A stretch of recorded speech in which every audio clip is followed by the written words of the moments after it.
I'll do an intro and then we'll lead into Lane's talk. All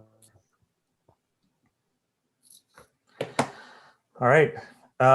Thanks everyone. Thanks for joining on this like miserable rainy day outside. If you're based in Vancouver, if not, hopefully you're having better weather right now. So welcome to Vancouver Creative Tech, the community of creative coders and explorers in the virtual space, web, XR, processing, all sorts of different creative technologies that we like to explore with different speakers. And yeah, I think this will be a fun talk. We run the meetup generally the last Tuesday of every month.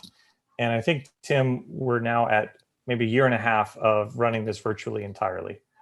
So there's something good if our meetup hasn't completely collapsed and we still have people coming to check out some of the awesome work. So we're really pleased with that. We do have some social links and we have some channels. If you want to follow us, at some point we can post, maybe Tim can help just post some of our links. We have a Slack channel, Instagram, Facebook, if anyone still uses Facebook, and meetup.com is kind of our main channel for posting about talks. I think that pretty much covers it for now. So the format is we'll lead into our speaker today. So Lane Butler is going to kind of talk a bit about himself, intro, show us some projects and so forth. We'll go into a discussion portion where we'll kind of do a Q&A, ask questions. And at that point, people are free to type in questions that they have in the chat. And as a moderator, we'll look for interesting questions and pose them and kind of get a discussion going. Or you can just jump in on voice. There's not that many people. Yeah, if there's a decent crowd, then feel free to unmute, and we'll take it from there. And yeah, we should wrap up maybe around 8:30 or 9. We'll see how much energy there is in the room tonight. So without further ado, take it away, Lane. Hey, thanks for having me. Actually, this is really cool. Yeah, today we're going to be talking about exploring hybrid creative processes, and a little bit about kind of what I do. I'll kind of let you know I'm a visual artist right now. I'm a music maker. I've produced music since I was like 15. Lately, I've been getting more and more into the NFT space. When there wasn't a pandemic, I was doing a lot more like DJing and live visuals and installations and a lot more collaborations. But I mean, since the pandemic, I've been doing kind of more just like hanging out on the computer and design and just kind of exploring art that way. But I guess the computer has always been the tool that I've used the most. And I imagine that's like that for everybody here because we're all on the computer now, and this is the Vancouver Creative Technology Group. So like we're all, you know what I'm talking about. So yeah, that's kind of what I've been. This kind of like who I am a little bit, and as I go through this talk, I'll kind of talk a little bit more, and you'll see kind of some things, yeah, kind of a little bit more about my story.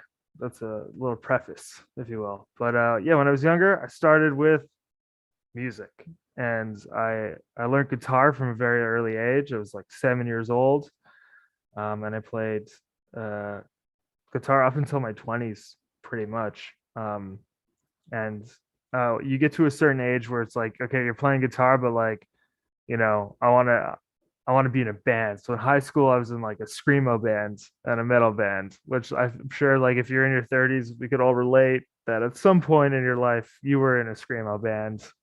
Even if it didn't take off, there's a good chance that you were, you know, or you felt the music. It was either or. So, you know, high school doing that, and it's like, okay, well, you know, my band's pretty good. It wasn't at all, but it was like I should record it to hear how good we are. So, you know, I got into audio recording, and I did it in the early days with like my old PC, Windows 95, you know, ICQ, MSN Messenger days, and I'm using a one of those like mics you get from the dollar store, you know, the long skinny ones that have like So kind of, so it has a platform, and I'd like record and try to track guitars using a cracked version of the Cakewalk. Needless to say, it sounded awful. Everything sounded bad, but like, things have to start terrible in order for it to get hopefully good. A big hopefully good. Um, so from there, I really started. I love the process. Even like if it sounded like garbage, I was like, this could be cool. And I want to structure my life around this. So my parents in the basement, there was like kind of a storage room. I ripped everything out, and I put like old foam from like old beds on the wall, and I went down that road, and I worked at Best Buy. I ended up getting a deal on like my first like iMac, a G5, uh, and an M box for Pro Tools. Ended up recording bands, recording friends, and the band broke up. I'm in my 20s now, late teens, and I was like, maybe I should go to school for this.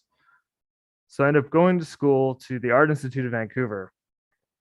But while I was there, I ended up discovering that I had several brain tumors, and I lost hearing in my left ear.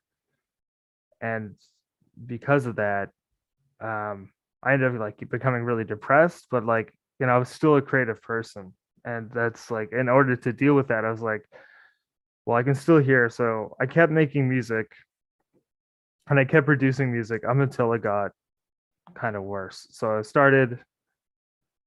I moved to the city, still producing music, and I ended up getting in with a group called Chapel Sound.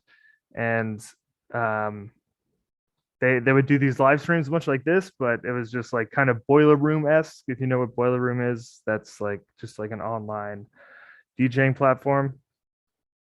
And they ended up giving me like the space to kind of create as much as I want. Um,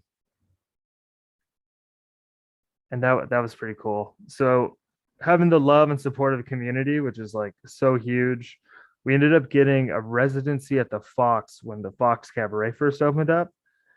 And at the time, every Sunday I did bingo at the Italian Cultural Center. I set up the projectors and the old bingo machines, and I put in I put in the bingo balls, and they had this it was like OS9, and they had a touch screen. It was like a CRT touch screen. I thought that was the coolest shit ever.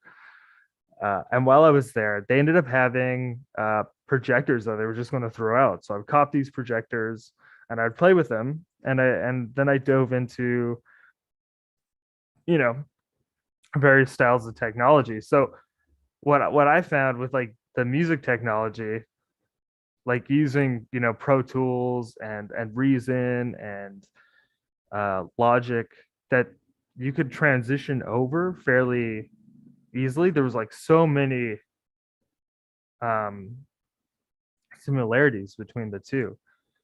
The use of yeah, and my hearing was getting worse as well. And it was probably also has to do with the fact that there was now I'm in clubs all the time, so it's just like loud music, dealing with this thing, and I'm like, oh fuck. So stealing, shouldn't say, acquiring these projectors from the Italian Cultural Center. And they also gave me a old Edirol V4 video mixer. Um, Kind of led me to and because now I was like within this like electronic music community, I started doing visuals for all their shows. Um, and I found that that was like really empowering. I felt like I was like DJing as well. I was like making music, but it was like something like very, it felt more immediate, and I could jam with it more live, and people were reacting in a wonderful way. And if you don't make art for props, I mean, why would you make it's a bad joke. Make art for you. But it was really cool to see how things like Ableton and Resolume, which was the VJ software I was using at the time, were so similar. You know, you would have like certain tracks in Ableton that would play music, but in Resolume you would have video clips. And so I was like, oh, this is just the same thing. So then that took me down the road of learning Cinema 4D and um, Touch Designer, of course, because Touch Designer is like Unreal, Photoshop, and eventually led me to a career in animation. So during that time, I was collaborating, Chapel Sound, and I was exploring all these things. Yeah, my presentation is a flowchart, everybody. And it led me to visual art. And so for a while, I was experimenting with visual art. And you can see here, can everyone see my Instagram here on the screen? Yeah, cool. Yep. So I actually started with like Photoshop, making kind of these like flipped satellite images that I stole from Google Earth, which are just like, and then I printed them on canvas thinking it was the coolest shit ever. I honestly knew nothing about design, nothing about kind of anything. And I was like, okay, this is like pretty neat. And so I started playing around with Cinema 4D and the Toon shader. I had no idea what like an aspect ratio was. Like this image is probably like 200 by 200 at like 72 DPI. Like I got it printed for my cousin and it is the most pixelated shit I've ever seen. I had no idea. This was 310 weeks ago. This was quite a while ago. And I was also getting into pixel sorting too. I found like the processing script for pixel sorting, just kind of jammed out with that. And I was like, mind blown, you know?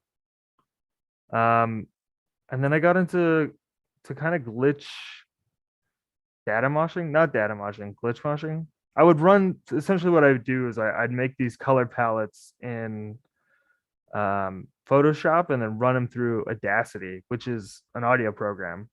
And so you can take a raw file and you can add audio effects and then re-output it to create like a visual element. So at this point, I'm really like, oh, whoa, I can now do like I know what these like things sound like, but like what do they look like if I'm like playing with it in like these raw formats? Like, could I use reverb as a visual effect? And the answer was, I guess I could. And yeah, I just started diving in deep to that. Here's some shows that are going on. Oh, some better ones. And this was back in the day when I was doing shows at the Imperial, so playing with projectors. I found scale to be such a wonderful thing. Just like things could look terrible, but if they're large, people will love them. And I think that's the same thing for live music. Things could kind of sound terrible, but if it's loud, people will love them. And so I'm like, I've kind of figured out like, oh, there's like scale, like visually is the same sonically as I would say volume. Although if something is like too big, like you'll see the pixelation. If something's too loud, you'll probably, lose your hearing and hit the threshold of pain, which is never good. Yeah, this is my brother, clearly. Yeah, so playing a lot with like I found like doing all these stages and whatnot, the DJ or the band was fairly centered, so I was playing a lot with the mirroring effects and a lot of like kaleidoscopes, try to make things kind of psychedelic and trippy. And that probably goes back to those mushroom trips. Actually, that would be where that came from. And I was playing a lot with Chord Composer too, because Chord Composer, I don't know if anyone's ever seen it. It was kind of like, to me, the precursor to Touch Designer. It was Apple made it, and it was like a modular visual coding platform. And that's like the way that they used to do before. I think Xcode now does all their like, or yeah, Visual Studios PC, right?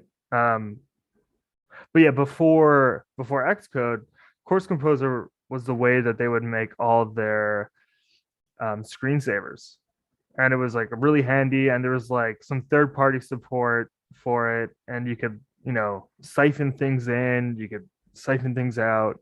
But it was for older like laptops, it was actually like fairly difficult in terms of processing power, especially if you start using effects like you would in Resolume. Um, so then, yeah, the visual art kind of came in, and I started seeing like kind of more success there. Um,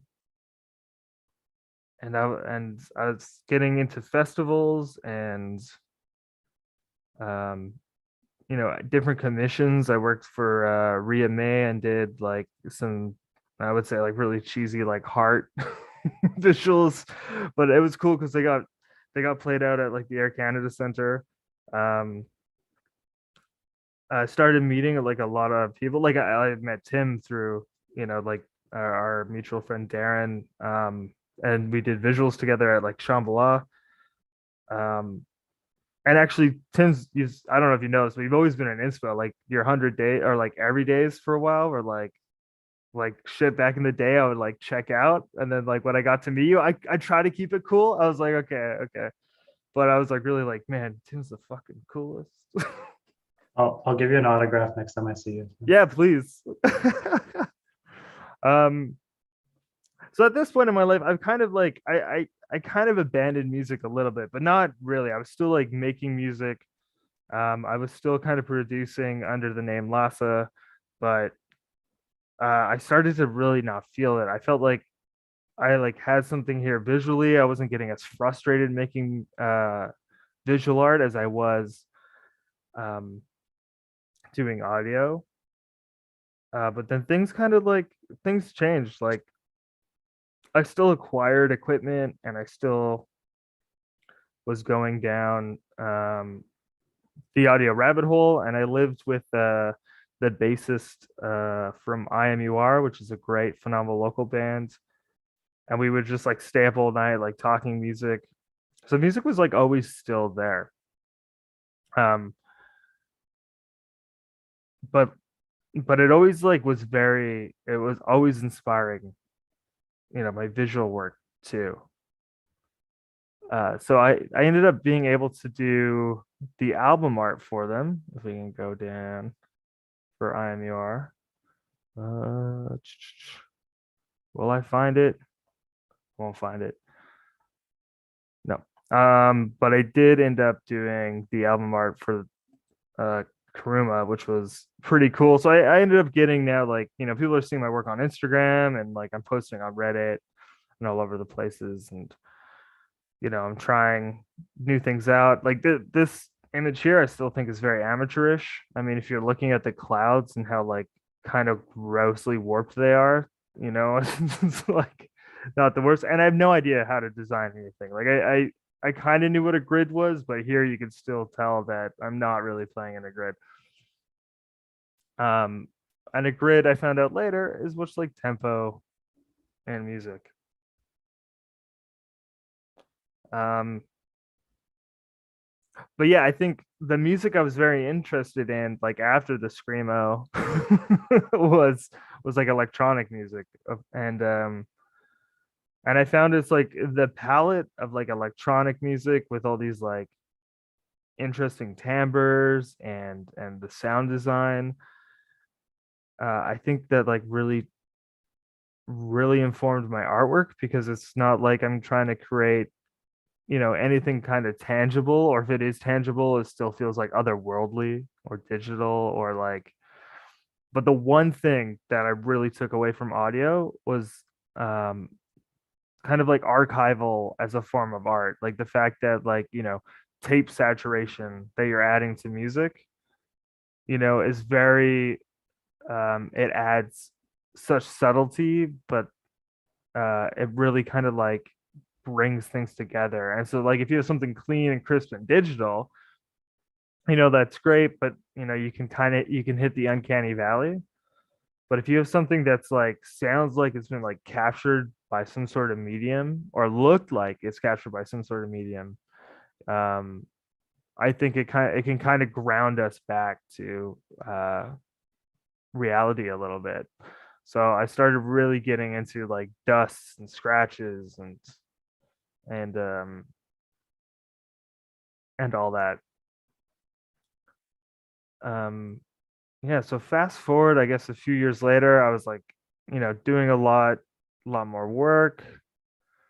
Um Started to go to more AV festivals now, like Pretty Good Not Bad on the Island, and I got to do work with Mike Dean, who's a phenomenal audio artist. But still not making any music, still not like merging the two worlds together. I'm like, yeah, this is possible, but like why haven't I, you know? And I'm always like, I will. um, but then I started experimenting more with color, and I think it was, and more with and then motion, was like a big thing I want, was still exploring. And I think just as far as time went, the further away I got from it. I also wasn't too happy with the electronic music I was making. I felt like, you know, I was young and like the pressures of like trying to form a sound that was like marketable kind of hit because I was still like really only doing bingo, I wasn't really making money. So I was like, if this is to make money, and that spoiled it. I think that spoiled it for me. Um and but then something happened. My dad passed away, and um during that time I was getting back into making music, and I was building up a small modular synthesizer, which I don't know if you can see, but it's like right here. It's so tiny. It's a little guy. I mean, I could blow myself up, but I'll show you guys. I'll show you later. And I was like exploring, kind of creating these different palettes there, and I ended up getting a job in animation, so like all my like I would say creative energy that I stocked up for visual art was being used throughout the day. So I was able to just like really dive in and start exploring music I loved. And after my dad passed, I ended up creating a record under the name Asheville Woodlands, which how do I can I move this thing up this bar? Can I move? Oh yeah, sweet. Here, and this record I would say is more informed by visual art than it is informed by music. I think because of um all the visual art I was doing, and I was trying to get away from it but still using all those elements and kind of techniques from visual art, like depth and saturation and what does that sound like in music. So if you want to listen to something, I could play a little snippet, uh, but I don't know which one to play. Anybody want to pick one? Yeah, let's try this. Polar Sync. Let's try this one.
So getting into like the haziness and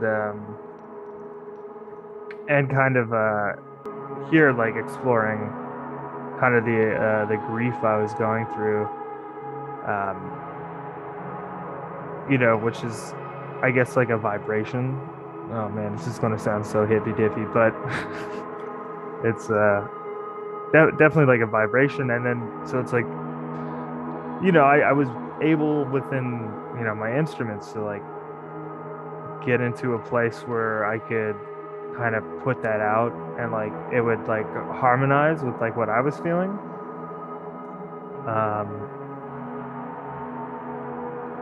and exploring art at this time, too, visual art at this time, that took like a huge back seat. And also big shout outs to Tim again doing the album art on some GAN networks,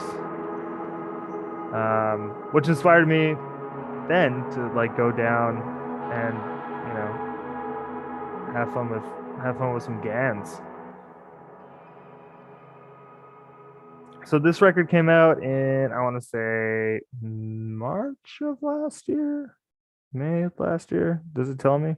I honestly am bad with dates, everybody, and I should know better. It's my life, but I don't.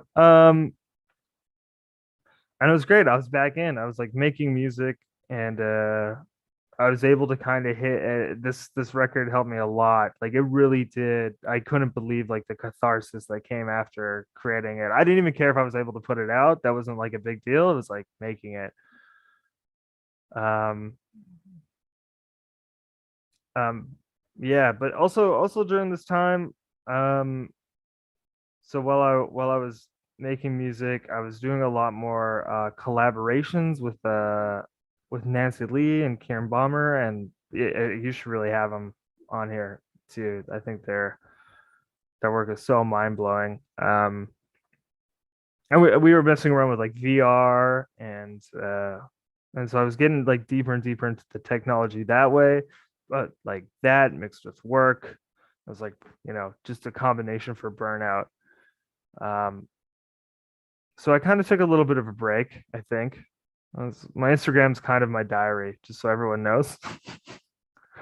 And I took a break, and then I started getting more into, yeah, I wanted, yeah, took a break, worked for a bit, and then, yeah, then I moved from where I was living, and then that really changed everything again. It's almost like these like moments in your life that just kind of switch things up. They just kind of reset you. So I was reset, and I started digging in, you know, with a lot more experimenting of like texture and visuals and how to make things look organic with the tools I have of a machine, essentially. Like, how do I make something look not like it could be real, but it's not real, maybe somewhat painterly, something that you could probably touch and like, get in on grit. And this piece actually got shown. There's a thing in New York called it's a neighborhood like Green something days. Anyways, they have like art walks throughout that neighborhood in New York, and I got to go up there, which was kind of sweet. Um, yeah, and then my art kind of just starts taking shape. I start experimenting with like light. I started experimenting just kind of with folding shapes and colors and Photoshop and like the liquify tool, which we all know is the cheapest tool, but man, is it so fun. Um, again, folding gradients, adding texture and grit. Um, still not knowing what I'm doing though, because you can see here, like up on the top, like all these kind of cuts, but like the imperfection too, I think also adds to the pieces. Um, yeah, started playing with GAN networks, just running different color palettes. I was using Playform. This one I could use Touch Designer to be honest, but I think I was using Playform. And just yeah, experimenting with different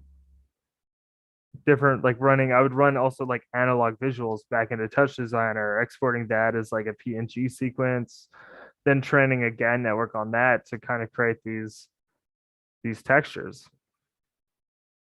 Um, moving on from there,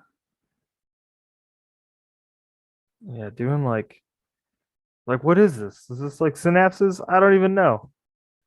What are machines even thinking anymore? I can't tell you. Just playing a lot with light and contrast.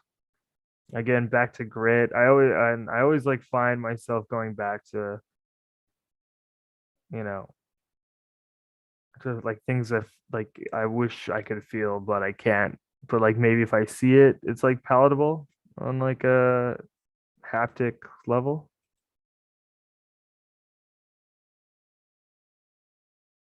So this is 20, what are we at? 2018 here. Yeah, and then I got lazy. Okay, I got lazy and I started putting stuff through my phone. There's a lot of good tools for your phone. So I would just like process things through my phone and just put it out there, um, just to see what happened. And there'd be like big gaps between this and like and other things I was doing. You know, like we're again working with like visual feedback, analog visual feedback, and then like running it through a bunch of things to get, this almost, I would say, kind of like abstract Kandinsky era, piece. And a lot of the time I'd also be using a lot of motion and just like making stills from it. Um, and then things really kind of flipped, and I started over the pandemic really getting back into doing just like JPEGs, I guess, just stills. Um, because I think there's something to be said about just like a good piece of art that good is not really what I'd say, but it's like in like things that are colorful and like we're in front of our screens all day. Like, why don't you break it up with something that will hit your serotonin levels in a way that you will hopefully enjoy, get some good brain tingling. And just started like exploring again, folding shapes. Again, this was like 41 weeks ago, and I'm still dealing with like, just maybe over crunching things. But I think, the lack of perfection is how you get better, and just realizing, okay, these are things I want to change. And then, yeah. Oh, wait, there's one more down here I wanted to show you. Yeah, this one. This piece I really dug. So a lot of the time too that we're kind of going back. So I'd switch between programs. It's like anything I could get my hands on, I will try and I will blend things together. And and this ended up getting me a job in animation as a compositor because I would just composite the fuck out of everything.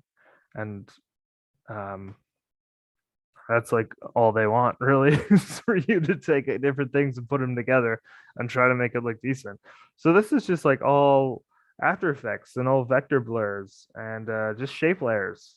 But you can create something like this. And no, I created a video out of this, but um honestly, to make it run, it was so chunky. It was better just like seeing it as a still. And then motion design work because I do that now. Will it play? No, we'll leave it. So coming up now, I started actually it was a talk, I think by Fuck Render uh here who was getting into NFTs at the time. And this probably was like what, 4 or 5 months ago? Yeah, it was like February or March, I think. Right. And so I was like, that talk really was like, oh, this is so insightful. I got to get into it. If he's this hyped about it, like I should be this hyped about it. So I made my first NFT, which was kind of in the same vein of everything else, but I decided to kind of work backwards a bit and start processing things through After Effects. And so this is just like a color palette that I probably used Liquify for in After Effects, or sorry, Liquefied for in Photoshop, and then After Effects, you just add a what is it, like CC plastic or something like that as an effect, and it's like faux 3D, you know. And it was, and at this time, I've only a 2014 MacBook Pro that is not cannot deal with Cinema 4D at all, like just completely wrecking my machine. So I mean, I was under some computational limits for like what I could create. Um, so yeah, kind of doing this kind of coffee flows again, like folding textures. And let's go here. So I decided that I wanted to make something that kind of was all like, finally I decided I should do an audio visual thing. So I made this very fruit roll up looking piece. Um,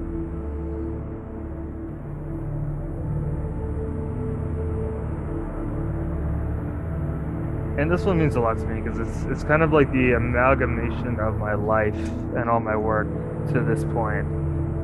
And it got accepted to Known Origin, and was on like the Museum of Online Coding, Magda. I don't know. They shouted it out, which I thought was pretty neat.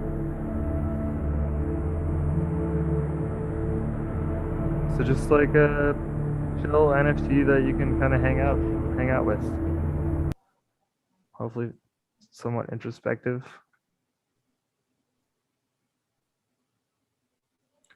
Um,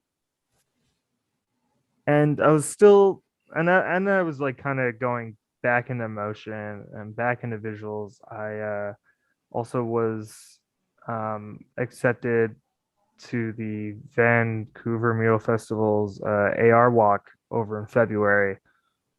Um, yeah, some nonlinear storytelling by me right now, clearly. And I ended up making this AR piece.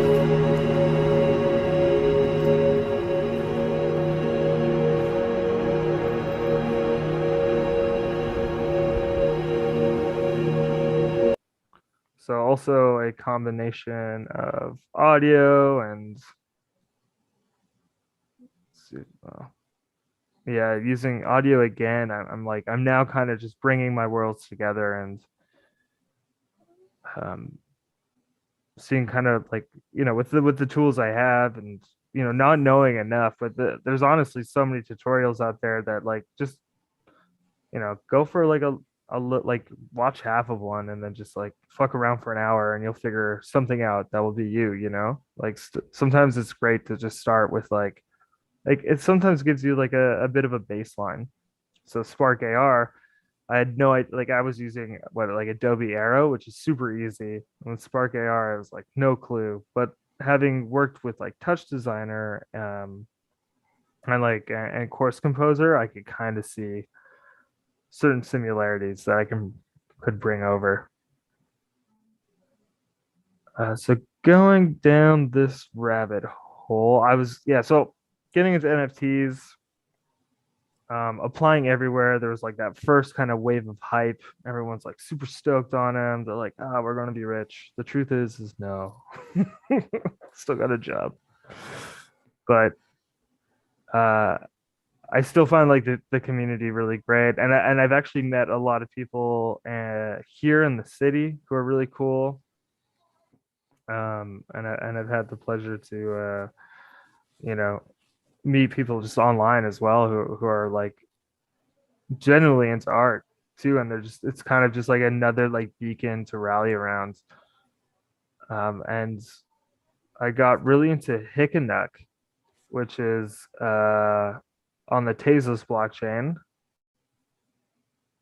Um, and I just started posting like kind of just experiments and stuff on here, and people started picking them up. Again, working with like folding color and trying to make things look 3D that aren't 3D. Making palettes and textures that I could fold kind of in anything. And I just started posting and like things that I wouldn't normally post to. Like I'll experiment in Cinema 4D and I ended up buying a PC um kind of probably like in the summertime, I want to say. So and I got Cinema 4D and then I bought Octane. So just kind of experimenting again with like, just how to use a render engine like Octane. Like these are things I wouldn't normally kind of do, but or show. I wouldn't probably post. Like I don't think I posted this on my Instagram, but I think I felt like this was a safe space for me to just like put it out and people could pick it up if they wanted to. The video I showed you together, I burnt it off of the Ethereum network because I was like, fuck it, I'm done with Ethereum. These gas prices are too high, and I brought it over here. But I'm still on the Ethereum network too. It's it's all experimental, Yeah, one big thing too. And then I think we can probably open up well, there's still I guess there's some more work I can show too, but I was really getting into back into Touch Designer and playing a lot more with noise and like procedural noise and um, running different color palettes through that, and I would get these kind of textures, and I'd be like, oh, these are cool. So then I would take these textures and I would start to play with them and add them to 3D objects to kind of create again, like going back to that kind of like idea of trying to make something that could be tangible, but it's like clearly not, but like maybe it is. Like, why am I so fucking confused? What does this mean for anything? And so these whole you can kind of see. I mean, and then of course I'll bring it back into Photoshop, but you'll see kind of like these like textured grit. I don't know if you can see my mouse, but there's like tons of grit around, and that's all like kind of the noise to create these palettes. Um, yeah, and then I had my like first big sale on Foundation, which was cool. I guess this one got sold, but this piece I was really this was like me getting back into Cinema 4D, playing still with Touch Designer for palettes, bringing that back into Photoshop to kind of like stretch out and fold and mangle, and seeing with like the accumulation of all kind of everything I've kind of loved and learned back to a point. And I think this one is kind of like very musical too. I think it's just like dealing with like color harmony is dealing like with musical harmony. Um, like I think they do the same thing. I think they release this. I'm not a scientist, but I think they release the same amount of dopamine in your brain. Um, just one tends to give you goosebumps and the other one tends to kind of just massage your brain. I don't know. It depends how you feel about it, honestly. Um, yeah, yeah, and through this whole time, I was able to work with different, I got to work with this group, Angie Cohen out of Japan, to create album art. Um, yeah, it's been quite the journey so far, and been going into the NFT craze and the crypto craze. I just sold this piece, my highest selling piece, for like 0.88 ETH, which isn't like astronomical, but like still, it feels good kind of being recognized, I guess, and just, taking it um to these like kind of different levels. And again, I think spreading your artwork out amongst the people. Yeah. Um, I think let me look over my notes here. I think that's all. Yeah, borrowed hours. I think I spoke about that a bit. just kind of taking what you learn from other things and finding relationships. Yeah, that's me, everybody. Cool. Thanks, Lane. Awesome. Yeah, thanks. That was Thank great. you. I didn't know I could ramble like that, to be honest. Yeah. I thought you were a scientist. Shit. I'm just disappointed. You hired the wrong guy. Yeah. Sweet. Yeah, awesome. That was good to see, like, kind of going all the way back. And yeah, I think that's always kind of interesting because, if you haven't kind of at least dabbled in sort of very different creative mediums, I think it seems like completely different worlds, but yeah, like you were saying, with the grids kind of relating to tempo and like the scale kind of relating to volume, like you start to draw those little like comparisons, even if it's just in your own mind. Like, I don't know, I think it Yeah, becomes like a your little bit more. brain's an Sorry? association machine.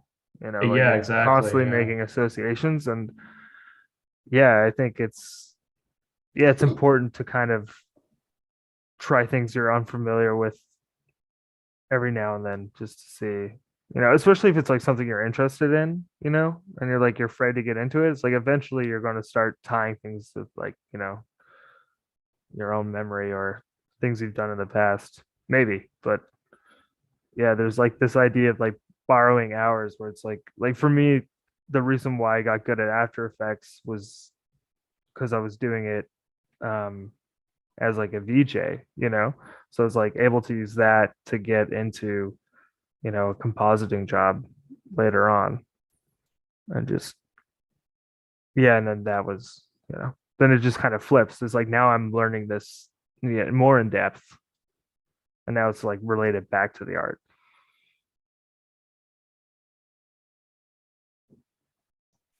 So, was there any questions from the crowd? I could get in there. Well, Oh, Ari, you can go first. I'll follow you. No, you go ahead.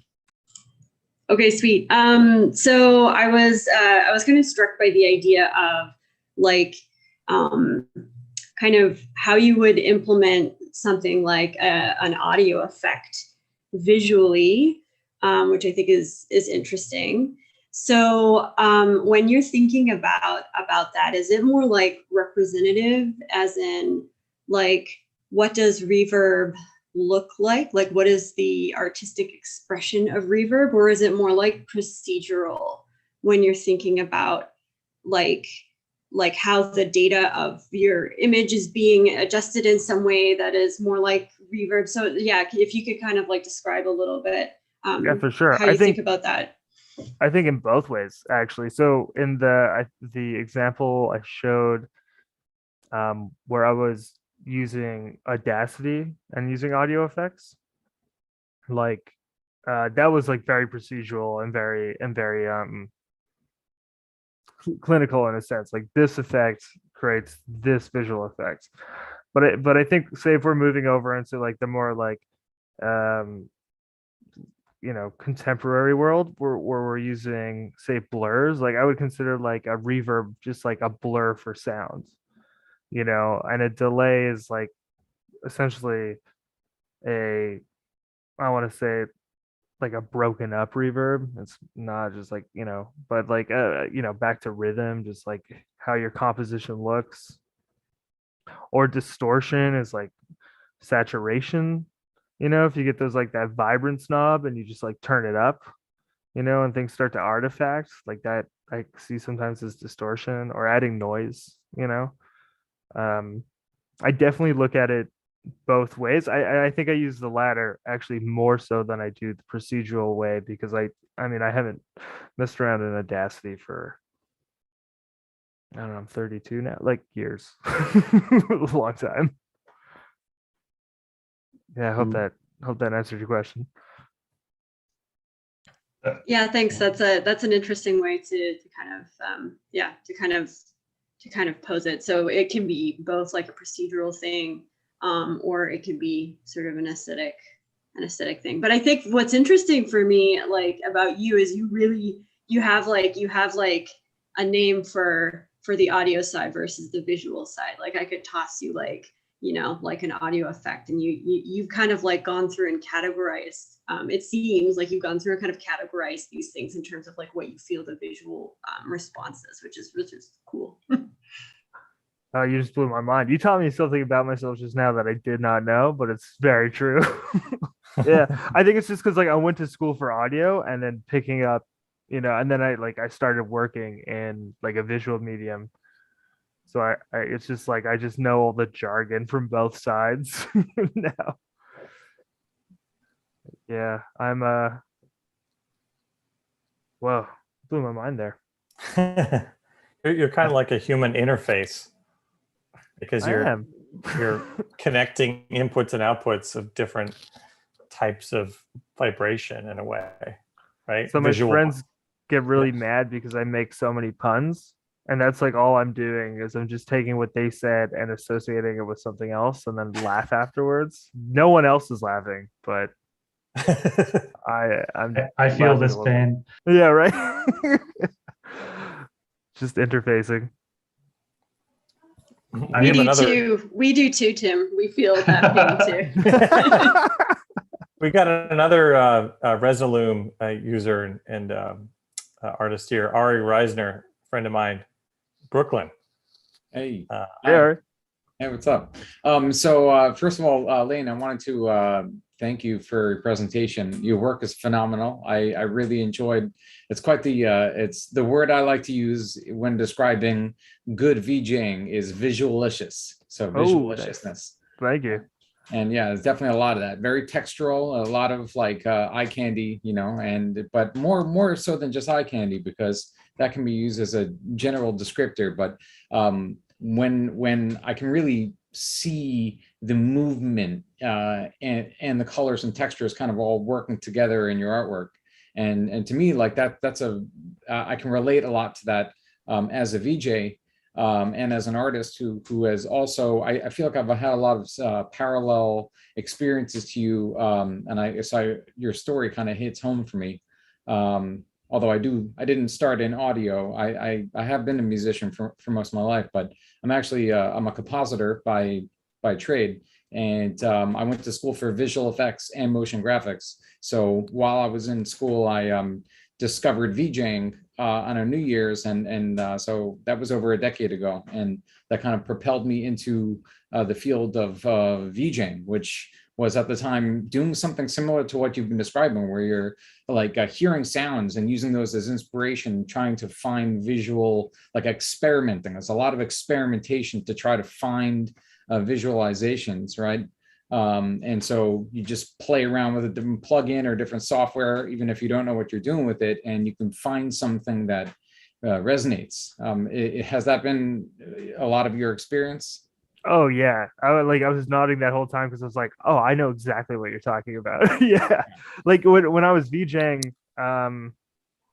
yeah, a lot of it is just like building up your library and then just jamming on, as you probably know, just like jamming with all those clips and cutting things out and using different like chroma keys and all these things and like your feedbacks. And yeah, it really, especially when you're doing like for me, I don't know what your experience has been like, but like you're VJing like the whole night, like you're going from like 6 until like 4 in the morning, right? I used to do raves like in Pittsburgh. Yeah, same. They'd be like 20, sometimes like really long. Like what I did was I taught a few other artists that I was going to school with how to operate, the equipment that I had.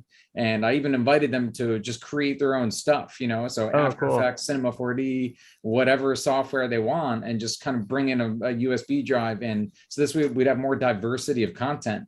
And I can also take a bathroom break, Yeah, that helps for sure. I would always find like the long loop, and then I would try to like trigger things while I was away. Like Electric Sheep, you could just like download a YouTube video of Electric Sheep and let that run. Yeah, just like, and then it's like, okay, I'm back. You know. Yeah, that's like kind of like the trance DJs, like, 15-minute song for when they need to, like, go to the bathroom. Definitely. Yeah. Yeah. Yeah, no, I definitely found that I think that, that practice, like DJing, really, yeah, really informed my visual art wholeheartedly, because it was just like that was kind of almost like the middle step I took to Mhm. like get here, because it was like, I'm really now figuring out these auditory inputs, and I'm really processing them through like a visual means, That's awesome. I was going to ask you about that. So have you experimented much with like using audio to drive visualization in cinema or After Effects or any other software that would let you do that kind of thing? Yeah, I've done it with like Touch Designer a bit, and I've done it with After Effects. I used to do it a lot more with like just like UI stuff for work too in After Effects, Mhm. but I that was like always the intended goal too, Mhm. was to bring kind of that practice to generate, visuals. Yeah.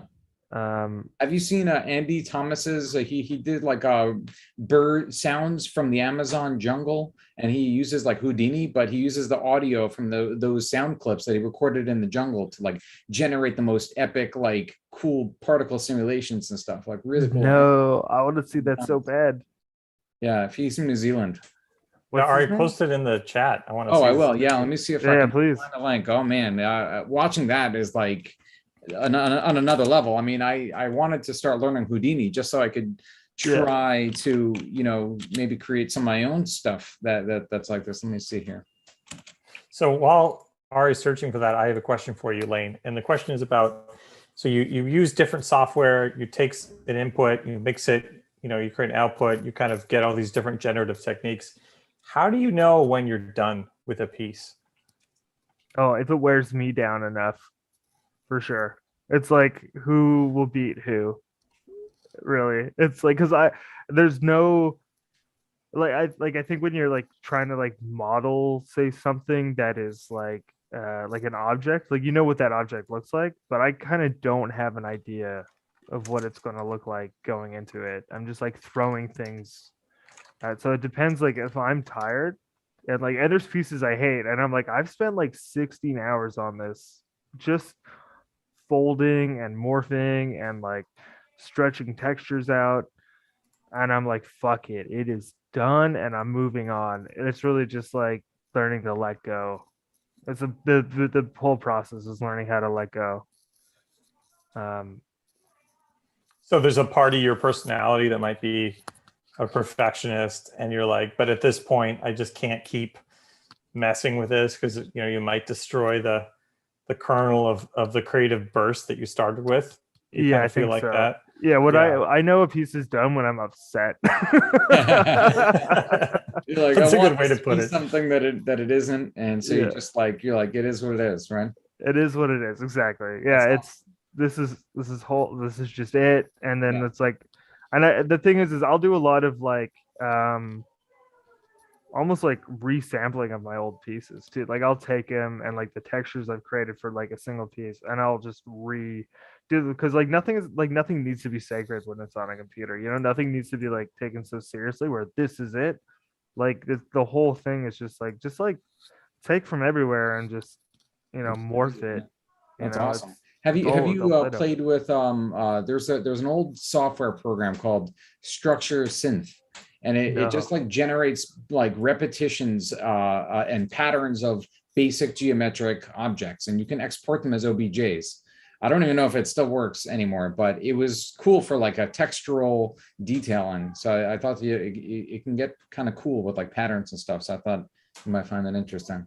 Oh, that's rad. I used to use was it like Milk Siphon? Like all the old Winamp stuff? Oh yeah, Milk Drop. Milk Drop was Milk awesome. Drop, yeah. Have But you this played sounds around like with something different. Structure synth. Oh, like here we Mango go. Bulber, like a 3D fractal stuff, and using that as textures? Yeah, I've done like Mandelbots before. Mhm. Um like way back in the day I was using it. Let's see if we can find something.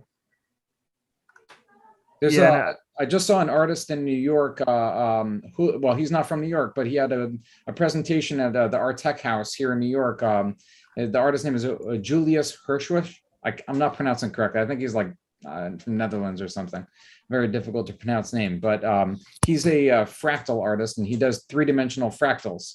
And he flies you through the worlds, and he's like a very high level of skill with the creation of the worlds. Oh, I think I've seen that guy before, like his work before. Yeah, Nice. it's nuts. Yeah, dude, he It's invented so some cool intricate. techniques. Yeah, he was pretty revolutionary with some of his techniques to like create pulsing inside. Like he does like RGB passes and Yeah. uses those to like drive movement throughout the whole fractal.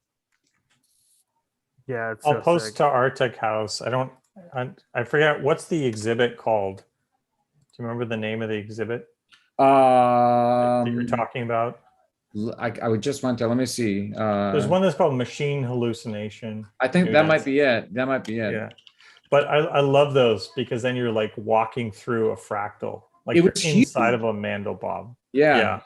So I've chatted with Julius before. He's an awesome dude, very, and honestly, he's very inspirational. Like I have Bulber 3D on my computer, just so that I can crack it open occasionally, and just it's purely experimental. And even if you make like something beautiful in there, you feel like you discovered something beautiful instead of created it, and that helps me ease my perfectionist side, because it's not about me. It's more of a discovery process. Like, oh my god, look at this amazing cave with these minerals. I didn't create this. This is just billions of years of evolution or whatever. But it's so cool. To get like metaphysical, Ari, like, do we discover math or do we create it? Like, does math reveal the earth to us, or is math like, but if you're trying to like sculpt process. something, and you have to push and pull and do and do like really control the look that you're going for, is a bit of a different, it's almost the inverse process of like opening up a software that's designed to just explore from a non-purposeful perspective necessarily. Yeah, exactly. Yeah. So it's like more of a discovery, and in a way, experimenting like that, you can find really cool stuff. It sounds like that you've experienced as well, right, Lane? Yeah, actually, I was like, you're making a really great point. Like, I find that it's more discovery than it is like, because I have no end goal in mind, right? It's just like seeing what happens. So it's like a journey every single time, almost, and like, oh, I'm here now. Yeah. What happened? And I'm really mad. I'm here now, and I'm really mad.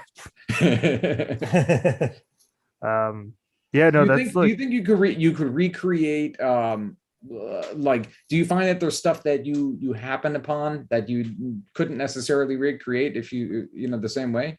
So I think like everything, like I've tried to recreate like certain, or like do the same processes to try to create something, but maybe just like different like simulation here, or a different like palette here, and some stuff just turns out like it'll just end up being completely different. Like I'll start with that prospect in mind, and it'll just end up being like, where did that and then I think when I do that is when I get more upset, I guess. But like, I'm just like, I was trying to create this and this came out, so therefore it's not good. Like I'm now comparing it to something else.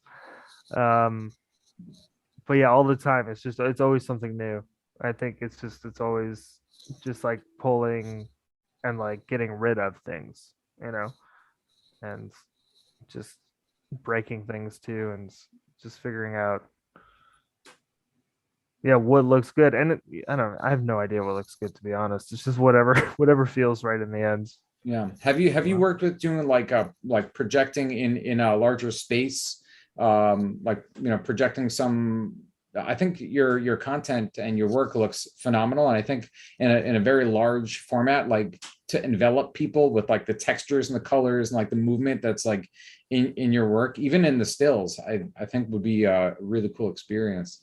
Thank you. Yeah, I mean, I did I had an arts residency at the Ismaili Center in Burnaby here, and I got to project onto the whole building. This was like huge building, and that was a lot of fun. Like I was really into projection mapping for a while, but this newer stuff I haven't really had the chance, to be honest. I haven't, I've been stuck inside like everybody else. And yeah, I would like to do that very soon, actually. Yeah, to get back into some, projectionism. Awesome.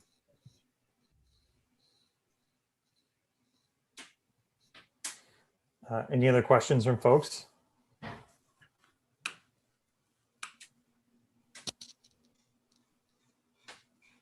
Hey, just curious, what is everybody using to train their gang? I was looking into options, and like all the online ones are super expensive. Yeah, like I was using Playform when Playform was cheap. I don't know how much it is now, but I was just, yeah, I would just like pick. Um, I think the last one I did is I just ran a bunch of like analog process, like touch designer patches and like a PNG sequence, and then I trained them all on that. But now it's like what, Playform.io? It's probably like $20 a month or something, which is kind of wild. Because like Runway went to an entirely subscription model now for their training thingy. Yeah, that's what I used was Runway. But when I was using it, it was still beta, and they had like free training credits. Once those were up, it was expensive though, so I don't know if that got better. They or don't have that worse now. anymore. They don't have like you have to have like a monthly subscription to be able to train. You can still use models, but if you want to train a Right. model, you have to have monthly subscription. So They do Right. have like a 2 GB cloud storage on there for $0 though. It looks like sorry, which on one is this? this is on Runway. Yeah, I don't think they allow you to train models if you don't have like a non-free membership thingy. Like you can use Oh other yeah, people's you models. can't train them Yeah. all. I see. Yeah. Sorry, I didn't read the rest of the thing. Sometimes you just got to scroll down a page, which I don't do fairly often. Yeah, then how much is Playform? So that's like $35 a month. That seems like excessive. That's probably US as well. So Yeah. that's a lot. One of our other members was talking about just kind of setting it up on like AWS, and that it's not actually that hard to just use Python and do the stuff yourself. But I've been I playing haven't with gone that Google route. Colab, but it's a pain if you want to get like a bunch of like images or something onto it.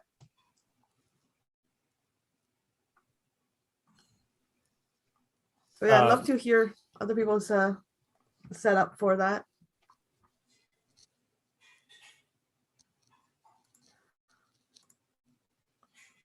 Lane, I got a question for you, a little bit different. What are your thoughts on sampling? 'Cause I Oh know- yeah, 'cause big time. we're talking about audio, we're talking about visual. What kind of samples do you like to play with, and what's your process for that? Steal everything. For sampling, I like to do a lot of resampling. So I like to like bring in like synths and stuff if we're talking audio. I mean, Yeah. because I do the same thing visually, and I've got quite like a selection of just like weird sound toys and stuff, and I'll bring them in, and then I'll like either mangle them in the computer or I'll rerun them through like guitar pedals or something, or like various samplers. I used to sample a lot. I did a lot with like voices. I would like sample a lot of like R&B voices for a long time. Because it was just nice to like having like pitched vocals and song. So yeah, I'm a big fan of sampling. Sample the world is what I say. You go into a Baskin Robbins, you're gonna try everything. Well, I always loved the example of Ben Burt was the sound designer at Walker I love Ben Skywalker Burt, yeah. Ranch, and he was like walking past an amplifier with like a mic or something one day, and he got that like distortion sound. He said that sounds kind of cool, and that's like became the basis of the lightsaber. Shwong. And Yeah, it was just a weird feedback in this audio wave. So you never know where you're going to get a really cool sample, right? Like, I think the lightsabers like buzzing around too. I think they were just like film projectors, and you had like a wand mic, and it just went like yeah, that in front of them. And like Oh, all yeah. the guns The were guns were like hitting like that wire, like a Yeah. power line with like a wrench, right? It would go, when I was younger, I set up like a slinky from like the roof and then a contact microphone on the bottom. Oh And yeah. I would hit it and I would get like the laser sound. Yeah. I was like really I wanted to be a sound designer for sure. That was like a big thing. Sound design's so cool. Yeah. I'm reading a book now by the author of Fight Club, Chuck Palahniuk. It's called The Invention of Sound, and it's all about this Foley artist in Hollywood, and she's trying to capture the perfect scream. So it's kind of Oh, it's kind of a horror novel where it's yeah. like she basically, well, not too much spoilers, but she uses really violent methods to achieve this like real gut curdling scream. But it's got all these funny anecdotes about like Hollywood, like the famous scream that The everybody Wilhelm uses, scream. the Wilhelm scream in every Yeah. movie. How it gets. Speaking of samples, it's like something's been sampled in like 200 movies by now. Yeah, it's in everything. Yeah, Oh, that's so funny. Yeah, I'll check that out. yeah, Sure. cool. Like This back to sampling the thing. AI GAN question. This is like what I've used. Oh, did I turn my video off? Can you still hear me? We still hear you. Yeah. This is what happens when I go from PC to not PC. Playform.io. Let's check it out. So you're saying it's Uh, still affordable? I think if you go to get started, I think you get like a freebie for a bit. And you can still train the network on it. And then now it costs money. But last time I was here, like I showed up. Yeah, like I've got a bunch of credits. So I don't know if you would like a credit, maybe I can totally give you a credit. All right, I'm just looking at it right now. Yeah. Looks cool. If I could Yeah, I might if just I explore it a could- little bit, like to see if like it works with what I want to use it for. Yeah, of course. Cool.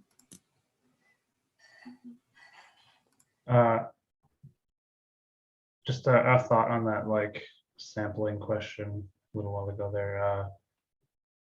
It's kind of weird how like I mean maybe this is just kind of my path or whatever, but in school, going to design school, they definitely hammered it into us that like basically you should never steal anything, always do everything completely from scratch, like pay for the photo shoot if you need a photo, like uh, which like I think in some contexts is great and applicable, but like if you're just like screwing around at home, I don't know if that necessarily applies. And like I definitely remember getting into coding. It like kind of scared the crap out of me when like you can just like not just like be inspired by someone else's code, but literally just take someone else's code and run it. Yeah.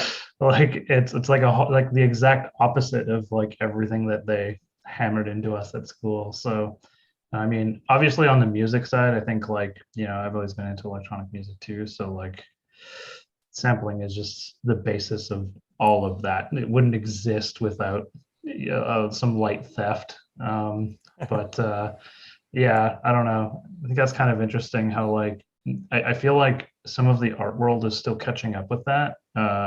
Like obviously you shouldn't just like grab someone else's thing and repost it and say you did it. Like that's just shitty no matter what. Yeah, But like that's like straight up if theft. Right. yeah.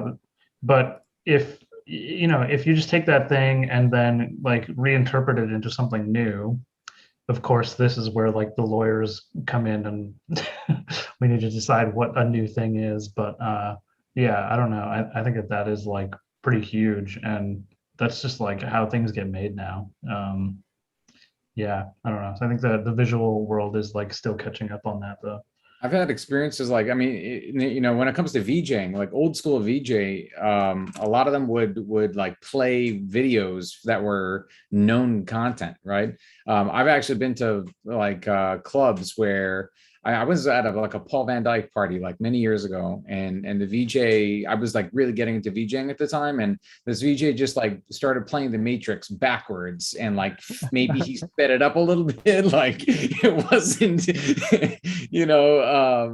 anything even necessarily relevant to the content wasn't even appropriate, and I think that's something that to be said, but like he could have at least thrown some filters on it, or like messed it up, or like did one of those like mirrored effects or something, to like at least make it his own. As generic as that might have still been, at least it's something, instead of just like stealing something and throwing it up there.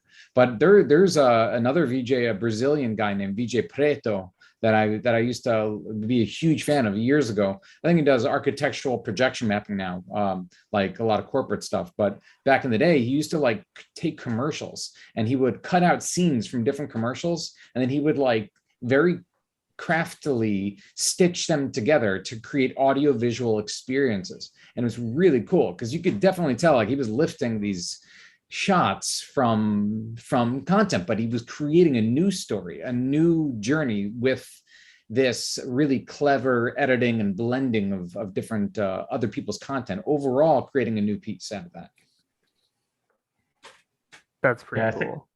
I think advertising is exempt from any kind of like respect rules. You can do whatever you want with they that. definitely get remixed for sure. They deserve to get remixed. You could always say parody, right? Like, just a parody law or whatever.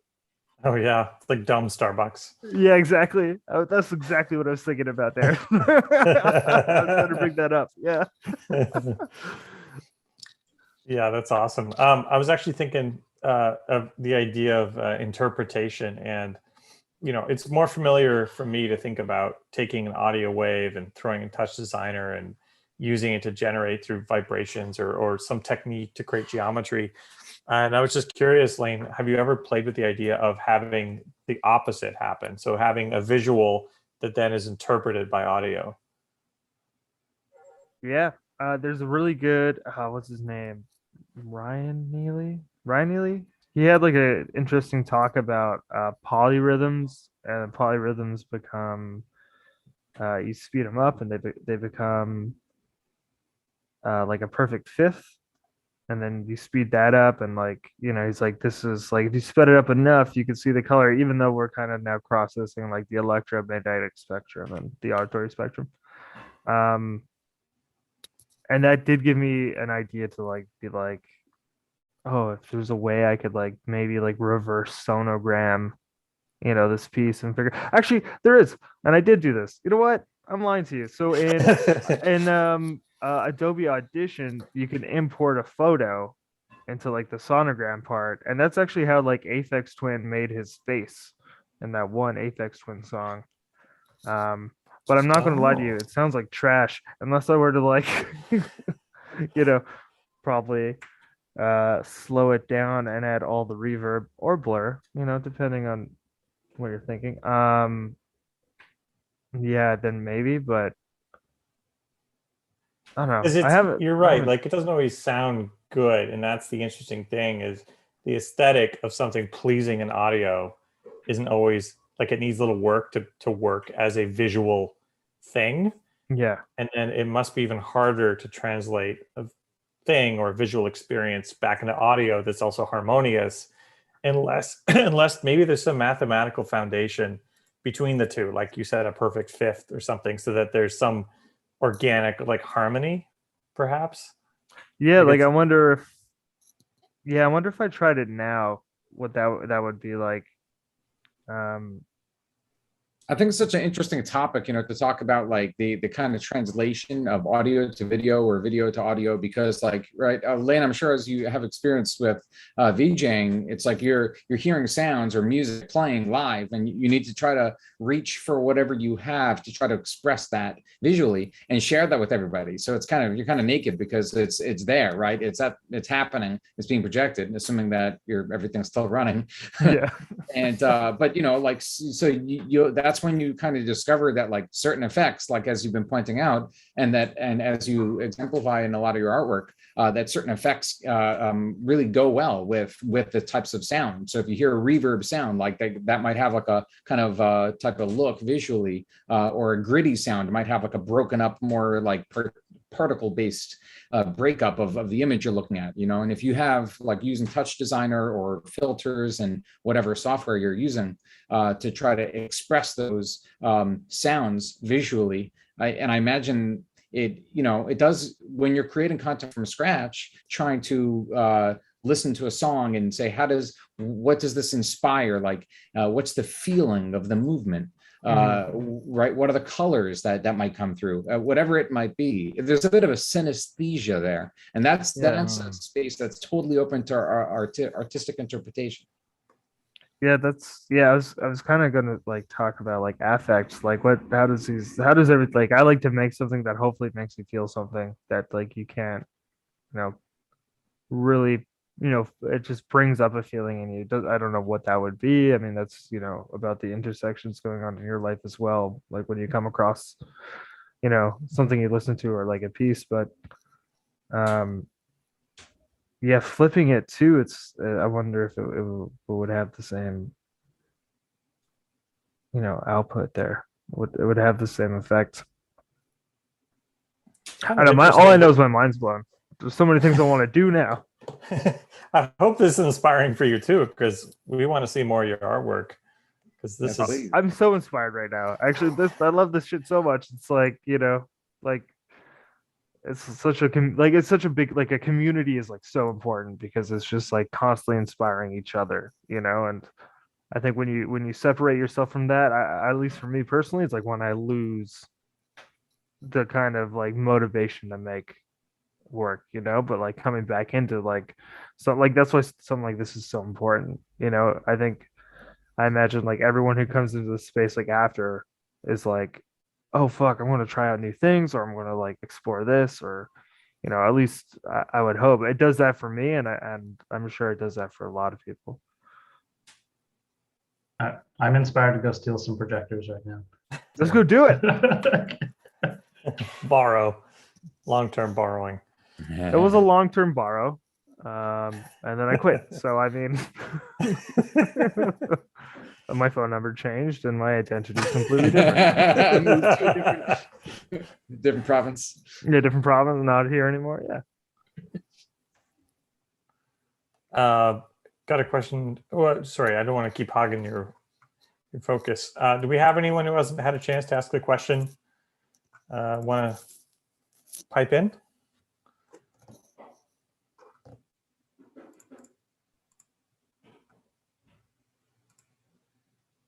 No.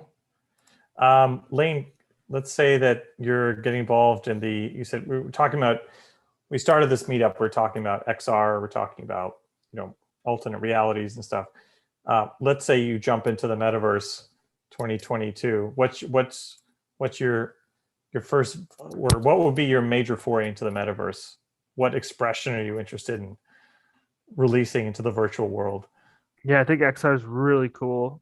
And I like kind of the fact that you can now like there's somewhat like gamified, like you can walk through it, not gamified in the sense of like, open up this crate and like, you get certain points or whatever, but more in the sense of like experiential. Mm-hmm. So I think it'd be pretty cool to like build out just a ton of like structures and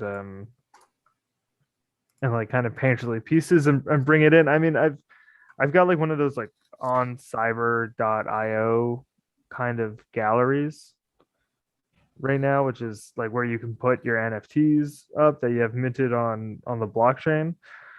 But I think like using Mozilla Hubs, it's free. You don't have to have like any money on the blockchain, and you can just kind of experiment there. And I've seen some really great pieces out of Mutek from last year that have blown me away. And I'm like, this is the future of, I think, where I see my art going.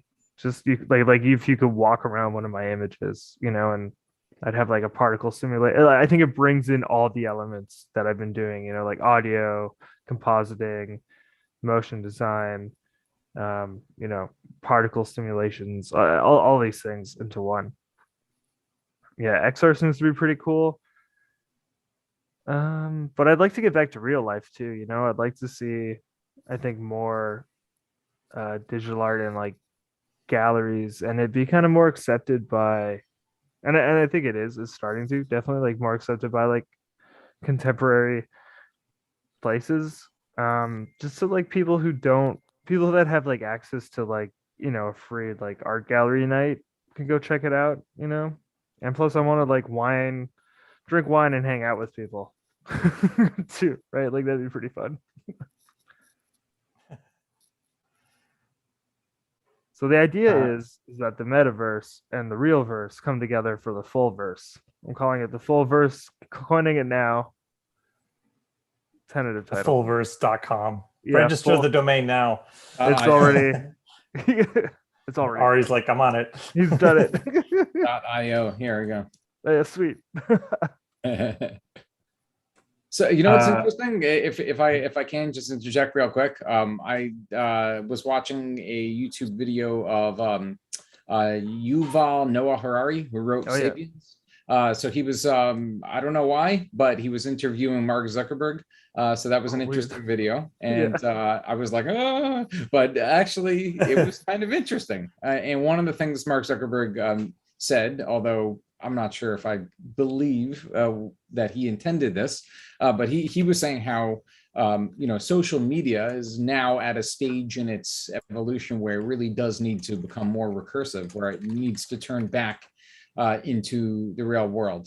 And so the kind of connection, you know, creating you know, a space that's global, that crosses boundaries and borders, you know, through the internet, it was kind of the first step towards opening up the floodgates. But then ultimately we are material beings in this form, and so we live in a material world. So kind of finding a way back through the technology to bring it back into the real, you know, the physical material world is somewhere in a roadmap, I would hope. Yeah, I would hope so too. I mean, but I think we can easily trick ourselves to like think, well, I mean, if like the effect is there that like something online, you know, that like now you own feels like real, then what's to say that that is not like material, you know, after a while? And maybe that's just like I don't know. I mean, if we are just if we can upload our consciousness, and then it doesn't matter if our physical body dies, then yeah, it would be great to have digital representations of all of our life's work and our artwork, and hopefully at some point we will be able to do that. And even hopefully to bring back some beautiful minds of people that have existed on this planet prior to us, you know, and bring those into the ether sphere or whatever. Yeah. Or wait, the full verse. Total verse, the whole verse. Yeah. Yeah. There it is.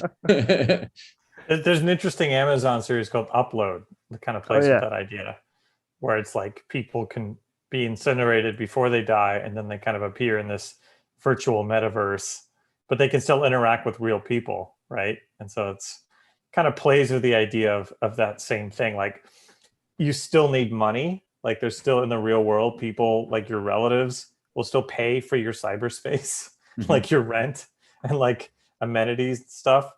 And in one of the episodes, like they run out of money, and so he has to downgrade.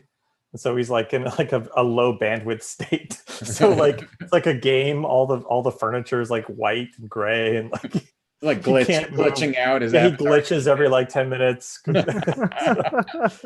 I encourage anyone to watch it, like who loves. What's it called? Kind of like, it's called Upload. Okay, I'll look that up. It sounds cool. It's kind of like it's a comedy, but it kind of plays with the idea of the afterlife and like the metaverse. Nice, found it. So definitely encourage people.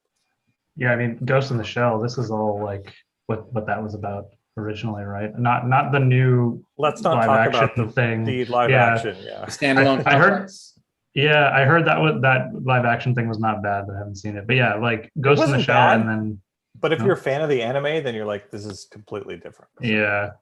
Yeah, so like the original Ghost in the Shell, and then Standalone Complex is like probably one of the best explorations of that kind of concept of mixing consciousness into virtual worlds that I've seen. It's Yeah. awesome if you haven't seen it. I mean, it does seem to be the direction we're going. I mean, in a way, we're currently working on the prototypes of like we're creating avatars. You can customize your avatar. You can represent yourself. It's very customizable in this early, stage. And so, we're kind of working our way towards this complete representation and interconnectedness between our conscious mind and the virtual world.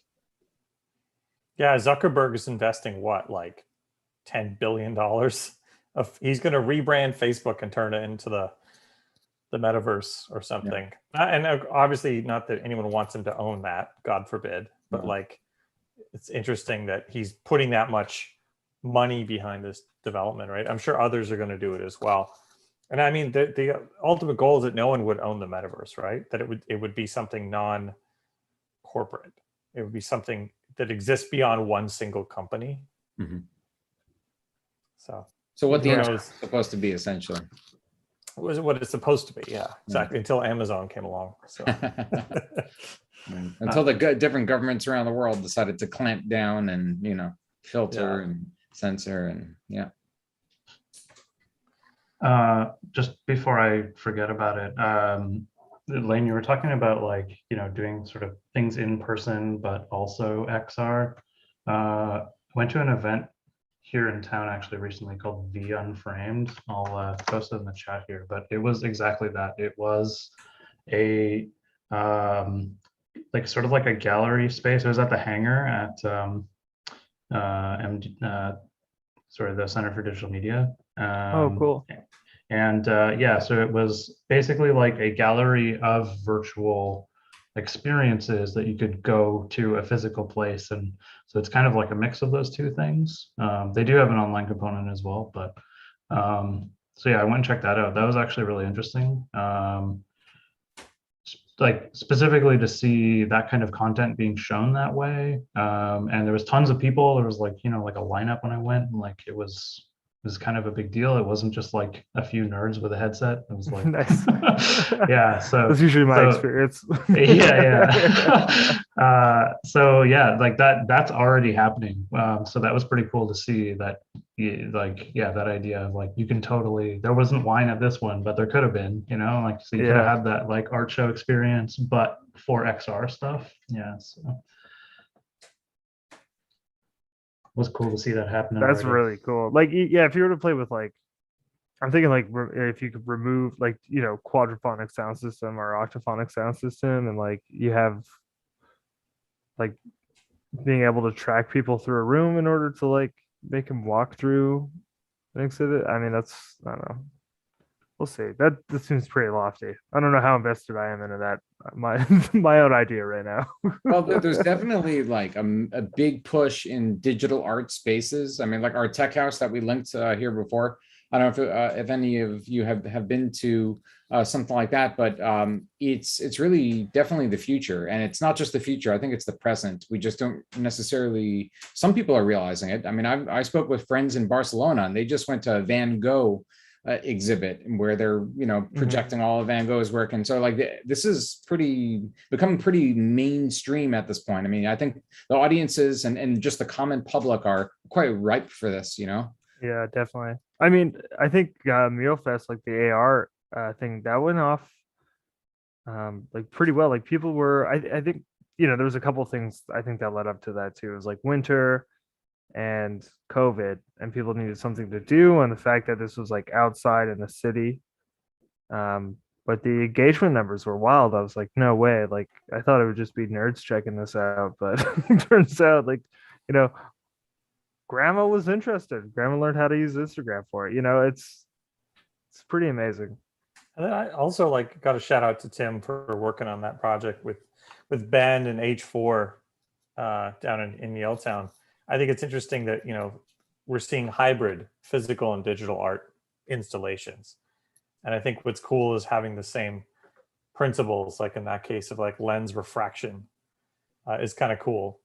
So I think we're going to start to see more and more extension art that is extended into the digital space, and it starts as a physical point, but then you don't need, but it enhances it to have the XR component, you know? Yeah, definitely. I was in Moscow a couple, I think it was 2019, the summer of 2019. I went to Russia to visit. I like traveling, and I just visited Moscow and St. Petersburg. And I think it was while I was in Moscow, I was on Google Map, or not Google, because they don't use Google there. They have another government Big Brother watched one called Yandex. And so you kind of have to use it because, you know, they got to track you. And so, but while I was using the map there, I clicked on this weird looking icon, and it said that there was a AR, like a Pokemon Go kind of thing. I mean, it was like a random sculpture that happened to be located only in VR at this particular location. And I didn't look for it. It was just there on the map. And I was like, what? This is so cool. And so I clicked on it, and then I opened up the app. Of course, they make you get an app. And so I did, and I looked through the lens in the app, and boom, there it was. It was this cool sculpture. And I was a little bit surprised that nobody else was there at the time also looking at it, but that's really cool. I mean, I could see that happening in a much bigger way, you know, into the future. Yeah, I always thought it'd be cool to do that kind of like in like a guerrilla kind of sense, right? Like where you just kind of like tag up a town with all these like cool sculptures and art pieces, you know, and then you have like an app, so you have this like underlying reality that exists where you can like explore and be a part of too, like maybe add your own thing, maybe like tag up things or you know, add in your own work. But it's just like, and you constantly could just keep putting them around town or wherever you are, really. Non-destructive virtual graffiti kind of thing. Yeah, you're Yeah. kind of like reimagining the world kind of the way you'd want to, I'd hope, or something like that, you know, like making it as beautiful or not as you want. I think a big part of it is also the sharing aspect. I think that a lot of virtual stuff up to now has been very solitary experiences. You know, like even these like virtual, you know, XR displays. And I think what's cool is not only two people sharing that virtual experience at the same time, but manipulating it at the same time. I think as bandwidth, 5G, everything gets faster, we're going to see people create markers in physical space with digital installations and then do their own little modification to it, right? Like art can evolve over time. Mm-hmm. Yeah, Yeah, it I mean, doesn't have I to would be think as the stationary. computing power gets stronger and you can have multiple user input, that they would definitely, you know, would enable this type of collaboration. I remember I was at a music festival and I saw Android Jones was there, and he had that at this time, like this virtual reality, like art creating platform that I guess he was working on called Microdose VR. And so I'm not sure where he went with that project, but at the time it was really cool. I just was kind of wanting multiple people there's a whole line of people waiting to use this one headset with the one prototype, you know. Right, and I was like, right. why can't multiple people have these headsets on and be networked together and work together? It'd be so much more fun, you know. At that V Unframed event that I went to, there was one shared experience there that I spent a bunch of time in and talked to the guy who made it as well. And yeah, it's like exactly what you were talking about. I think it's cool to like, you know, beam something into one person's eyeballs, but if it's something that you can like play around in virtual space with other people, that's like a whole new level. This one specifically was interesting too because it was like I can't remember the name of it, but basically you were like in this sort of galaxy and the stars were behaving like a fluid simulation. You can like splash them and kind of like move them around and make them ripple. And then the people were represented as like, what do they call it? Like constellations sort of. They're like, you know, the stars have like the lines drawn between them. So it's just like this sort of abstract representation. And at some point he had it so that you could do it online. And so you could like go into this virtual space and some other person or people would be represented in there as well. And it's like you could try to meet up with your friends, but like you can't really tell if it's them. It's just like this sort of like faceless interaction in virtual space. I thought that was a really cool idea. The coolest exhibit that I saw that kind of sounds like that, Tim, was at SIGGRAPH 2018, and it was at the art gallery, and it was it was a VR a black hole experience where basically you'd be in like this room, and a lidar scanner would like scan all the elements in the room, and it would also particleize everything. And so at a certain point in the experience, suddenly there'd be a black hole that would form, and then all the particles would then get sucked into this black hole. And then you could actually see yourself from an external camera while you're wearing the VR headset in the virtual space. You could see your own avatar getting sucked into this black hole. And it was really trippy, because the other thing about VR is this concept of like a third person, like this idea that you could see yourself almost like your soul looking at the essence of life, kind of being sucked in this black hole and then spit out in another dimension.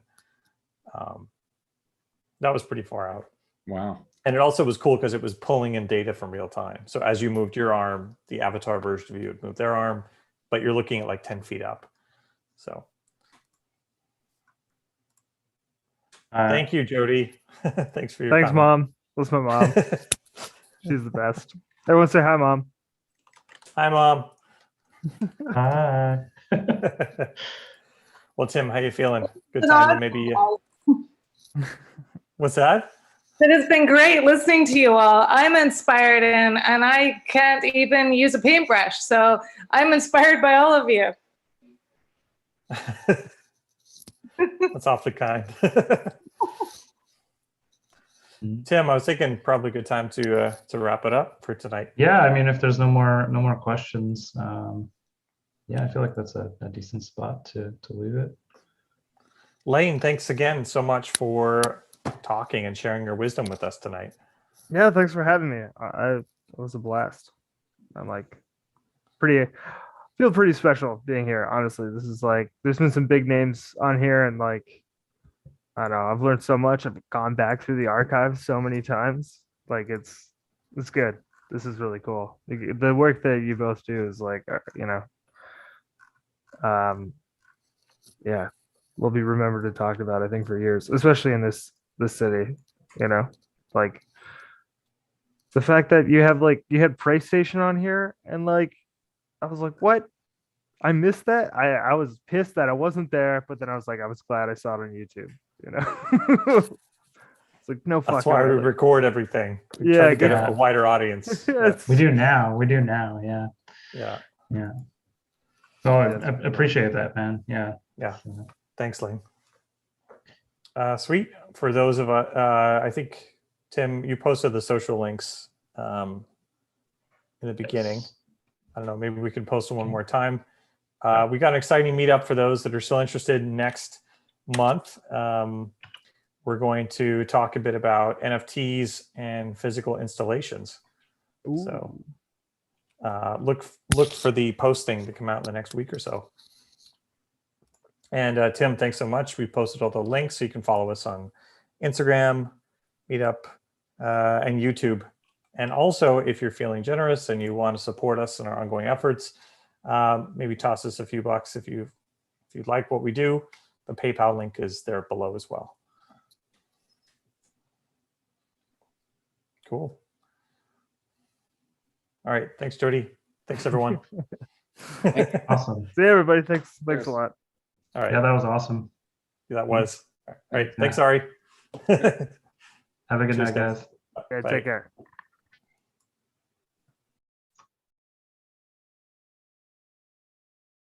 Do I stop share? Yeah.